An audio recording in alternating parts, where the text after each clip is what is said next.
በጣም ከባድ ጊዜ ያሳለፍኩት እኔ ስለምታበላ ስለማይ የተቸገሩ ሰዎችን ቀናነቷን መልካምነቷን ወደድኩት ከስሯ ጥንካሬ ባሻገር ማለት ነው።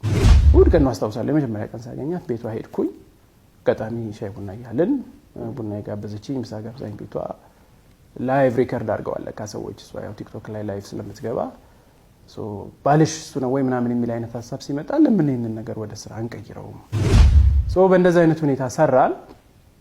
እዛው ላይ ያንቺን ፕራይቬሲ እንዳይነካ ማግባት አለብሽ የራስሽ ላይፍ አለ ሁለተኛ ቪዲዮ እንስራ ጀስት ይሄ ፊልም ነው ያለው ነገር ይሄ ነው ቲጂን በስራዋ ጠንካራ ሴት ስለሆነች ጀስት ሰውን በእንዲህ አይነት መንገድም ሳፖርት ማድረግ ይቻላል የሚለው ነገር ስላለ እንስራ ስላት ነው አያስፈልግም ነው ያለችኝ።